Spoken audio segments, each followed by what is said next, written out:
Hello everybody, Jessica Nadav bringing you this week's Davar Torah on Parashat Vayeshev. The Parashat Vayeshev starts the story of Yosef.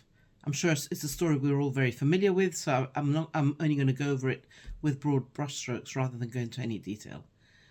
In a nutshell, the Parashat starts by telling us that Yaakov settled in the land of Canaan, who his children are, and then it just launches into the story of Yosef.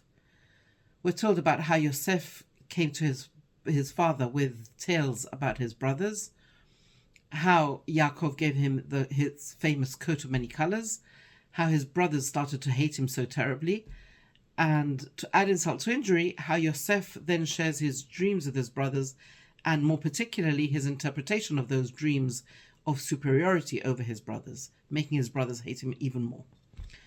So one day, we're told, his brothers conspire to kill him and throw him into a pit. Reuven persuades his brothers not to commit murder, convincing them to just throw him in the pit without killing him. Reuven intends to return to save Yosef later.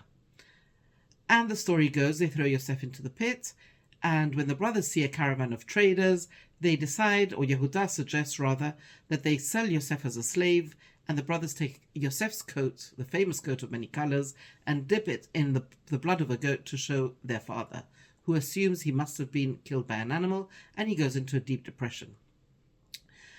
Meanwhile, Yosef finds himself sold into the house of Potiphar, the chief executioner in Egypt. Back at the ranch, we're told that Yehuda is demoted by his brothers from his position as leader when they saw their father's distress, saying that they had only sold Yosef because he had suggested it, and had he told them to bring them back, they would have done that too. Interestingly, they don't say that to Reuven, who was the firstborn and should have been de facto the leader. Possibly this is because Reuven had already lost his position as leader. He wasn't considered the leader anymore because of the earlier episode with his father's bed. So anyway, interrupting the whole Yosef narrative, the account of Yehuda and Tamar is related. And it's a bit strange, really, that this whole Yehuda and Tamar story is being told in the middle, right bang in the middle, of a completely different story. The sale of Yosef and his experiences in Egypt. And this may be because the Torah wants to teach us that Yehuda's descent or his self-exile from his family is directly related to the sale of Yosef. Okay? So meanwhile, let's go back to the story. Meanwhile, in the house of Potiphar, Hashem blesses everything that Yosef does. Potiphar, seeing this, hands over all his affairs to Yosef, knowing that everything will be good with him if he hands it all over to Yosef. Now, we're told that not only was Yosef remarkably successful, but he was also particularly good-looking. Potiphar's wife tries to seduce him repeatedly, and he refuses, Yosef refuses, but she tries again and again, and one day she corners him. He flees, but in doing so, leaves an item of clothing behind. She accuses him of assaulting her, and Potiphar throws him into prison.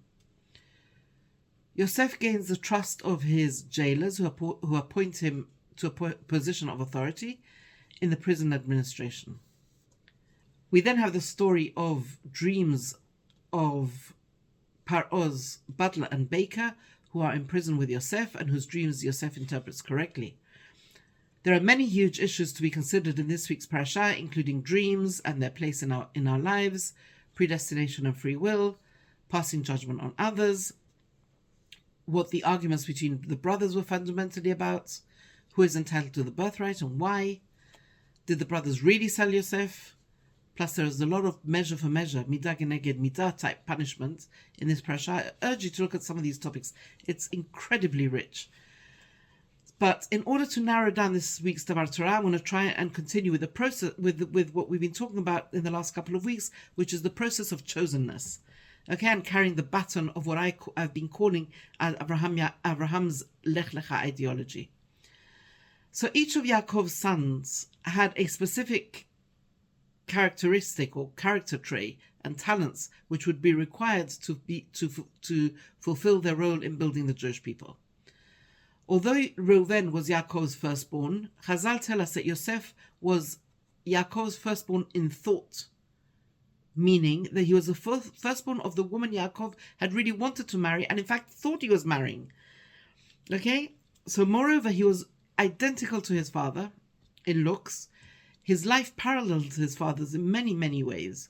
For example, both mothers were infertile, both mothers had difficulty in childbirth, both mothers had 2 sons, both were hated by their brothers, both had brothers who wanted to kill them, both were shepherds, both were persecuted, both were exiled from the Holy Land, both took wives from outside of Israel, both were escorted by angels, both were made by great dreams. The house of each father-in-law was blessed through them. Both went down to Egypt, both died in Egypt, both were embalmed and had their bones brought up from Egypt.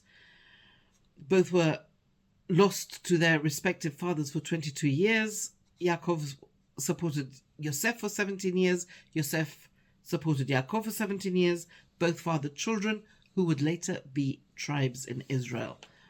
And so in the same way as Yaakov built the foundation for the creation of Bnei Israel, Yosef was to provide the other tribes with the means to develop their own roles, and Yaakov trains him accordingly. He spends longer learning with Yosef and teaches him what he had learned at the yeshiva of Shem and Ever. The problem with this is that these teachings that Yaakov had learned in the yeshiva of Shem and Ever were taught so that Torah could survive in a negative environment.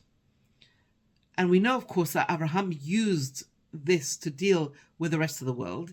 Yitzchak used it to deal with Ishmael, and Yaakov used it to deal with Esav and with Lavan. Now, the problem here is Yaakov was teaching this to Yosef, and the brothers are worried. Are they as bad as Lavan and Esav that Yaakov has to teach this to Yosef? Are they a hostile environment, so to speak? In a family of 12 sons, the competition for leadership is fierce. The main characteristic for the leader, of the family at least, would be the ability to unite the brothers and to lead in Abraham's vision. For Yaakov, it's clear that this right should be granted to Yosef, his favorite son, the son of Rachel, and the one who looked most like him and was most similar to him in characteristics as well. But was Yosef, in fact, the most qualified candidate? He'd brought bad reports to his father about his brothers. He'd had dreams of mastery, which he tells his brothers about. All of this contributed to a really poor relationship with his siblings. In the brothers' view, Yosef was a threat to the ultimate harmony that had to be reached through the unity of the tribes. The brothers knew that unity had to be reached, and Yosef was a threat to this unity, to this harmony, and hence the idea to kill him like they would kill a Rodef before he destroys the whole nation. Reuven, whilst he convinces his brothers not to kill Yosef, but to just put him in a pit, he also doesn't show what it takes to be a leader. He never once, for example, refers to Yosef as his brother or as their brother. So he's not doing it out of brotherly love or unity. He knows he's in Yaakov's bad books from the episode with Yaakov's bed. And it seems he's only trying to get back into Yaakov's good books and not do the right thing for its own sake. Not the makings of a natural-born leader, is it, really? And the brothers feel this. Yehuda, in contrast, knows exactly how to speak to his brothers. He refers to Yosef as their brother. Twice he does that. And the brothers, we're told, listen to him. It would seem, therefore, that Yehuda steps into the leadership role, which is usually the preserve of the firstborn. But what about the battle of birthright between Yehuda and Yosef? So immediately following the story of Yosef's sale into slavery, the Parashat turns immediately to the story of Yehuda and Tamar, in which we see that Yehuda has a strength of character to take responsibility, to stand up and admit his mistakes. He demonstrates an ability to lead and unite his brothers and show the ethical sensitivity necessary to perpetuate this Abrahamic ideal. And so we have a situation where Yosef is being primed for his role within the Jewish nation as preparer, the one who paves the way and lays the foundations. He has to go to Egypt first to prepare for the Jewish exile in Egypt, the same way as at the end of time, Mashiach ben Yosef will pave the way for Mashiach ben David.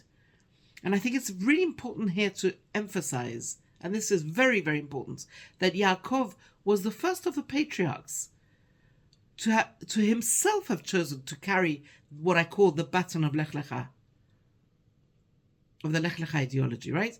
Abraham was chosen by God. So we know why he was chosen. Yitzchak was primed by his father. He was cocooned, he was looked after, he was primed by his father. But Yaakov, he wasn't meant to get it, it was supposed to be Esav. He went and he got it. He chose to get this baton, this ideology of Lech Lecha, and carry it forward. It was him. It was his choice. He chose it himself. And he has to carry that baton in a very hostile environment throughout his life. And as we see in the parasha, so did Yosef. He lived far from home, in a hostile environment. He continued to live by the teachings of his father and his forefathers. And this is why people bless their sons with being like Yosef's sons, who lived entirely in exile and still continued in their father's footsteps, in their forefathers' footsteps, I should say. Yosef was faced with an almost irresistible temptation, irresistible seduction, and the Torah tells us that he refused. The word the Torah uses here is vayema'en, and he refused. Over this verb, over this word, the musical note is a shalshelet. The shalshelet is the longest musical note in the Torah. It's sung up and down 3 times, as if unable to move on to the next note. Rabbi Yosef ibn Kaspi, a 13th century French scholar, explains that the shalshelet is meant to convey a psychological state of uncertainty and indecision. Vayema'en, and he refused, sung as a shalshelet, conveys the conflict that we can only imagine Yosef was going through. On the one hand, it would be a betrayal of everything he was taught and everything he stood for, everything his family stood for. A betrayal of the moral code, a betrayal of the part of the covenant with Hashem. And yet the temptation must have been real, must have been really intense. He was far, far away from home, with no family, without love. No one could see him. No one would know. And a beautiful woman is throwing herself at him. Vayema'en. There is uncertainty. But he refused.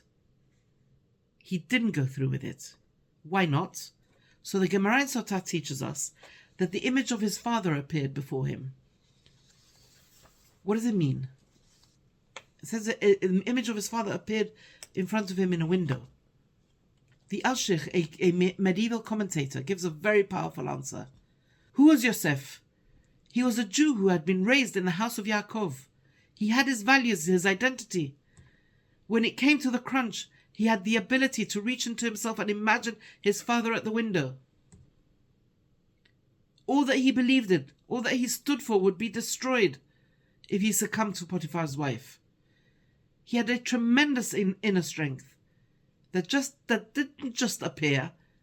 It was who he was in himself. He was Yosef, the son of Yaakov, the grandson of Yitzchak, the great-grandson of Abraham. That was how he refused. It was his inner strength. It was who he was. That's what came to the surface. And the question today is obvious. Do our children, do our grandchildren have it in themselves to resist the temptation? The temptation doesn't always come in the shape of Potiphar's wife. Substitute Potiphar's wife for anything you want, for all the temptations we and our children have in this day and age. The temptations are huge. Can our children, can our grandchildren conjure up that Judaism in our mirrors, in our windows? Do we have the strength? Are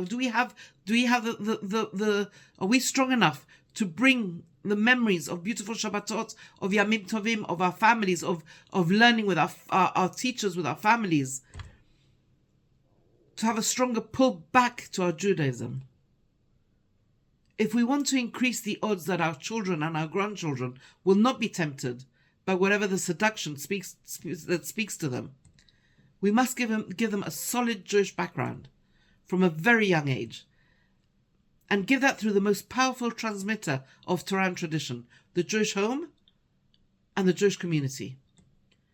So as we light that first candle on Sunday night, please God, we must reflect that the temptation of Greek culture over 2,000 years ago that drew the Hellenists away from our culture are the same battles that Yosef faced and are the same battles that we face today. Yosef was able to summon his father and his teachings, and on Chanukah we were able to overcome by a rededication to Torah. The same solutions are needed today. Furthermore, we must leave a light on at the window to illuminate the dark road for anyone who wishes to come back home. Shabbat Shalom and Chag Sameach.